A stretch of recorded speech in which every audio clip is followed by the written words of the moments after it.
Thank you. Can you already see my screen? And I hope also the correct screen without the notes.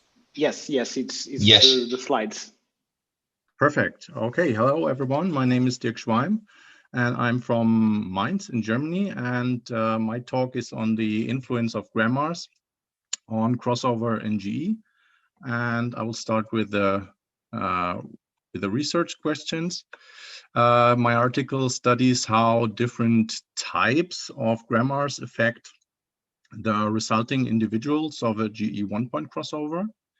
And more specifically, we ask the question, is the one-point crossover in GE leading to a systematic error, so to a search bias? And so that in effect, some solution characteristics are favored over other characteristics. So are some areas of the search space searched more carefully by GE than other parts of the search space? That is the question that we try to answer in this paper, and with a focus on the one-point crossover operator. And the agenda for my talk is I will start with explaining GE and the one-point crossover. Then I will continue with remarks on how we differentiate different types of grammars. And then I will go on and present some experiments and results. So with the one-point, or let's start with GE. GE is an algorithm that operates on genotype integer strings. You can see an example here. And these genotype integer strings are then mapped to derivation trees. Here's an example on the right. And then the mapping uses a grammar in Backus-Naur form, so BNF. And you can see an example right here. And the recombination operator, or one of the possible recombination operators for GE, is the one-point crossover, also termed the ripple crossover. And yeah, it is similar to the genetic algorithm crossover. So it uses two genotypes and then process these over. And the two resulting genotypes are then again mapped to the respective derivation tree using, again, the Backus-Naur form grammar. So here's an example, a graphical example. You can see here again a genotype, a very simple grammar, and the resulting derivation tree. And in the derivation tree, as well as in the genotype, you can see a blue line, which marks a crossover point. So if we cut here on this crossover point after the first integer in the genotype, we cannot finish the mapping anymore. And instead, we get an unfinished tree, which is the so-called spine. You can see it here on the right. And the spine has two non-terminals here and here that are not mapped to terminals. So here are open positions in the tree, and these are termed the ripple sites. And so we need more integers from a second genotype, need to append it here on the right-hand side of the crossover point. And then after that, the mapping process can be continued, and yeah, and more usually or very often more than one position in the tree is affected by crossover in GE, which is different from GP, where we usually cross over subtrees. And that is why it's called the ripple crossover, because it has a ripple effect. So next, I will explain how we differentiate grammars. For that, we use a number called B average, the average branching factor here, which represents the expected number of non-terminals that are chosen in one derivation step during the genotype-phenotype mapping. So I will give an example later. So if we map an arbitrary genotype with uniform random integers to the respective derivation tree representation, B average is the expected number of non-terminals in one derivation step. In other words, it is the probability to derive non-terminal rules in relation to the probability to derive terminal rules. So, and we can differentiate multiple values for B average. If B average is smaller than 1 here, we call it a collapsing grammar, since the probability to finish decoding is 1 if the genotype is long enough. So we always finish the decoding, and the reason is that we choose more terminals or terminals more often than we map to non-terminals. And so the expected size of the phenotype tree is finite. Another type of grammars are balanced grammars, where B average is equal to 1.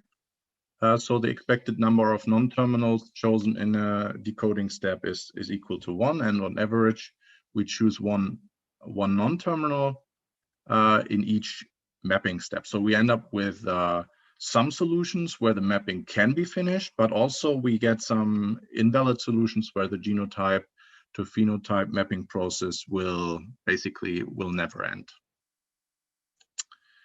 And then we have grammars where the B average is larger than 1. And this is the last type of grammars that we use. And we call these explosive. And the reason is, in these grammars, the mapping process derives non-terminals with a higher probability than terminals. So this means the probability of finishing the mapping tends towards 0 after a certain number of non-terminals have been derived, because more and more non-terminals are derived in the derivation tree, and so the number of non-terminals then grows exponentially, and we are not able to finish the mapping. So the expected tree size in balanced and explosive grammars is infinite, and many invalid solutions are expected in this case. Okay, I will now come to the experiments and results, and I will also give an example of how we can calculate the B average value. And the formula is also in the paper if you're interested in the details. But here is just a very simple example. So, yeah, in the experiments, we differentiate 4 different kinds of grammars: a balanced, a collapsing, and 2 explosive grammars. And we start with a balanced grammar over here. We call it BAL, B-A-L. And so how can we calculate a B average value for this example? You can see a non-terminal here that is mapped to, or that can be mapped to 12 different rules on the right-hand side. And you can see the first 4 rules are including 2 non-terminals here, E and E, E plus E, so 2 non-terminals. Here again, 2, and the last one also includes 2 non-terminals. And then in the middle, we have 4 more rules, each including only 1 non-terminal, these 4. And then at the bottom of the grammar, we can see 4 more rules that include no non-terminals and only terminals. So these would, these would not lead to new non-terminals in the tree. So this means we have 4 rules with 2 non-terminals, 4 times 2, plus 4 times 1, plus 4 times 0, which is 12.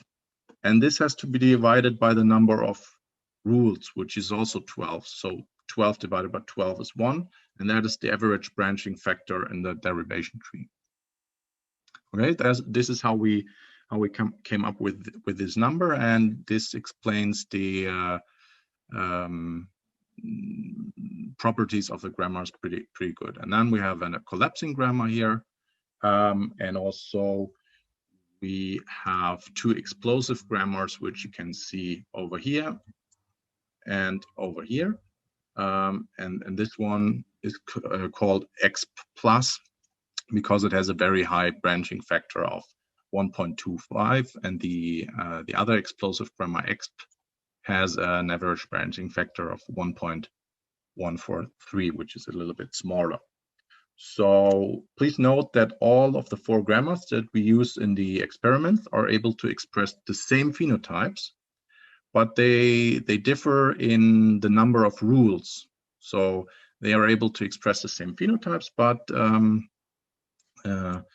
some have more of these rules here, which include more non-terminals. That is the only difference. And we start our experiments with a static analysis. So we initialize four populations, one for each of the aforementioned grammars, and each has a very large population size of 100,000 individuals. And then for the initialization, we use the grow method with a minimum depth of 3 and a maximum depth of 6. And the genotype was very long and consisted 1,000 codons. So we wanted GE to be able to finish the mapping if it is So we wanted to give it a good chance to finish the mapping. And the codon values were decided by the grow method. So we did a mapping there. And for the non-coding genes, we simply randomly sampled the integer codon values.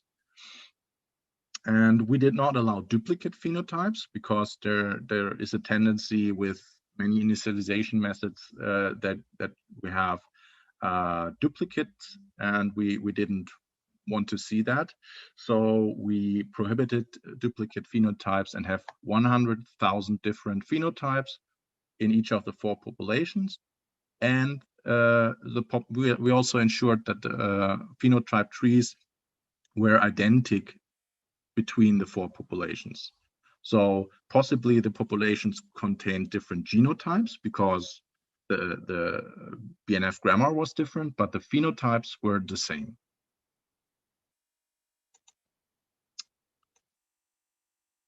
Then we perform 200,000 one-point crossover operations for each of the populations and observe the resulting individuals. Each crossover operation created 2 children, and so this resulted in 400,000 individuals per setting that we could observe as the offspring. And we restricted the crossover point to the effective part of the genotype, so to the coding region. And this is to reduce the number of neutral crossover operations because the genotype was very long. Okay, so let's come to the results. You can see here the table with the results, and on top of the table are the 4 different grammars: col, which is the collapsing, the balance, the explosive, and the very explosive grammar. And in the first row of the table is the corresponding value of the average. So this is smaller than 1, this is 1, and this is large. These two are larger than 1.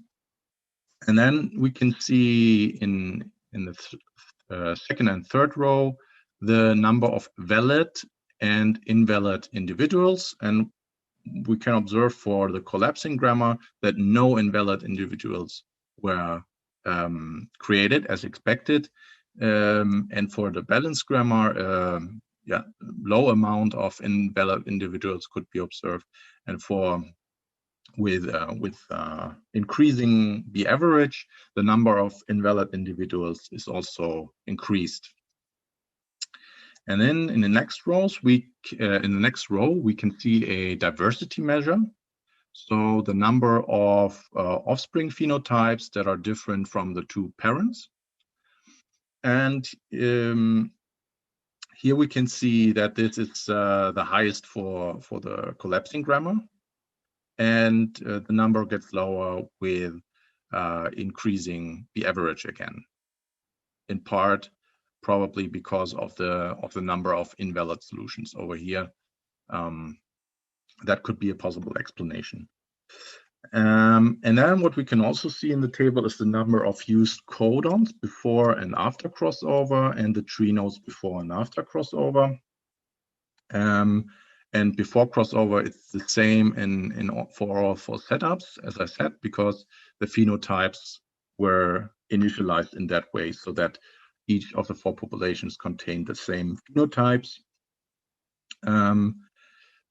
But after crossover, we see large differences for the collapsing grammar. The number of tree nodes, the tree size remains relatively unchanged. But for the balanced grammar, the size grows, and for the explosive grammars, the average tree size is reduced after crossover.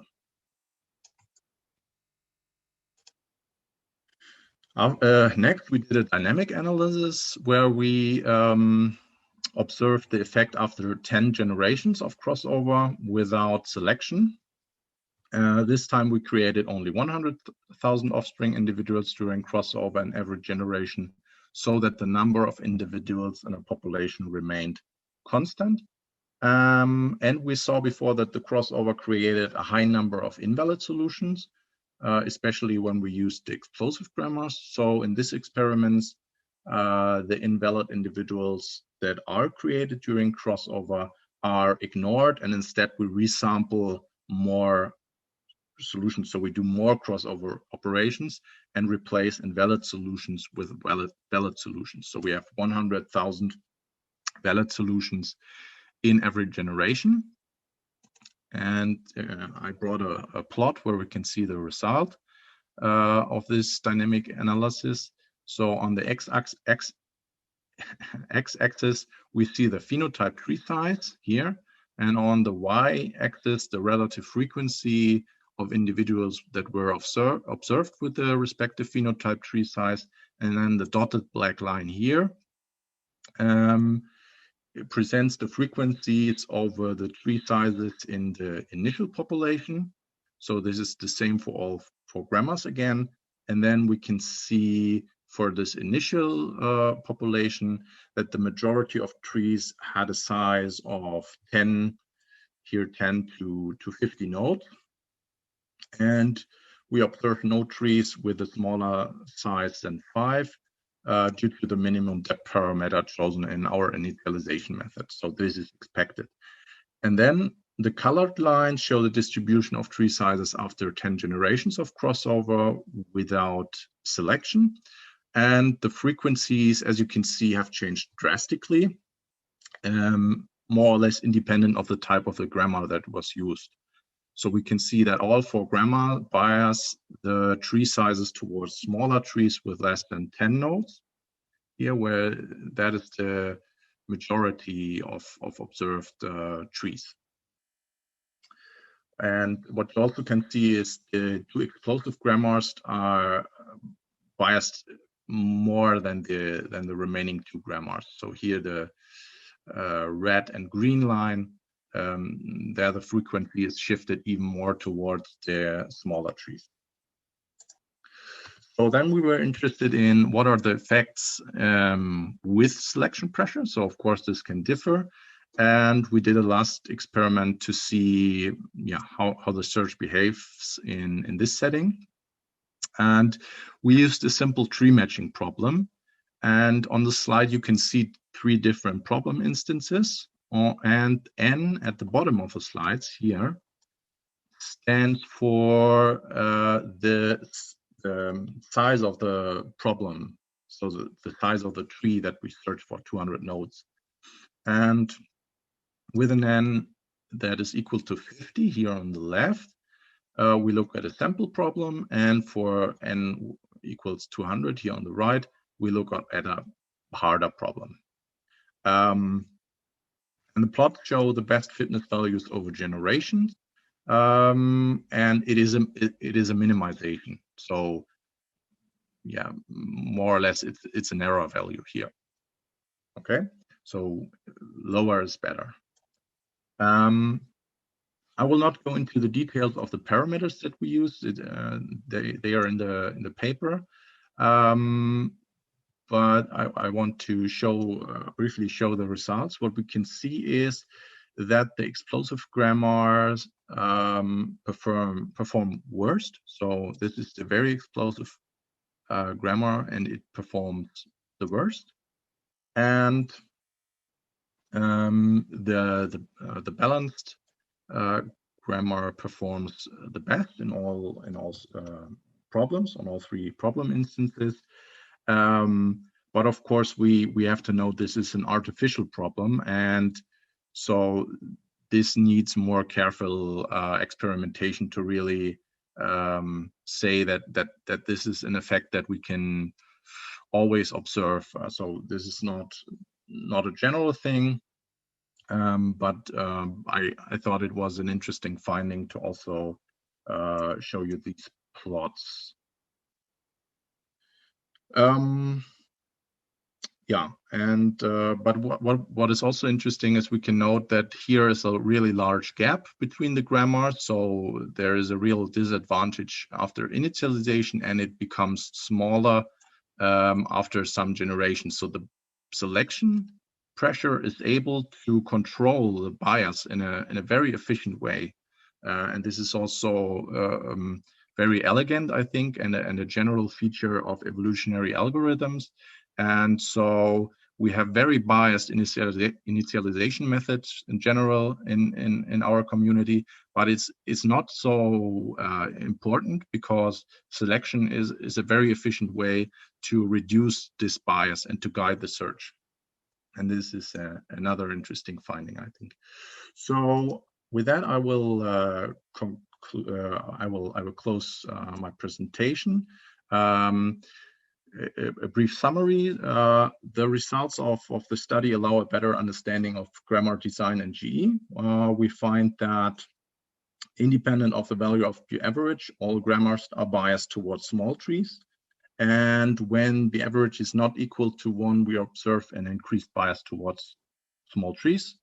And the mapping hardly maps to larger trees. And when the average is larger to 1, we can observe a high number of invalid individuals. So we observe an increased runtime due to the necessary resampling of the invalid solutions.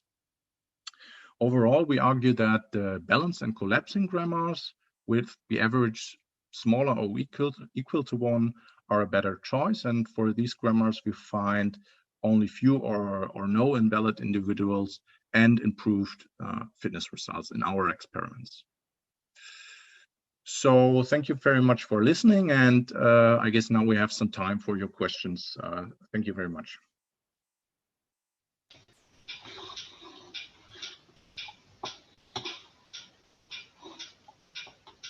Thank you.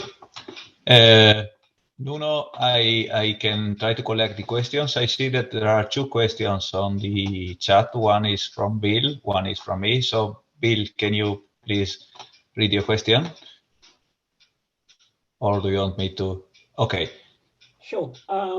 So this is work that Ricardo did some time ago, looking at tree GP, but he also looked at the one-dimensional case, where he was able to show that under crossover, the distribution of tree sizes reached a limit very quickly, and he had some nice theory as to what that limit was.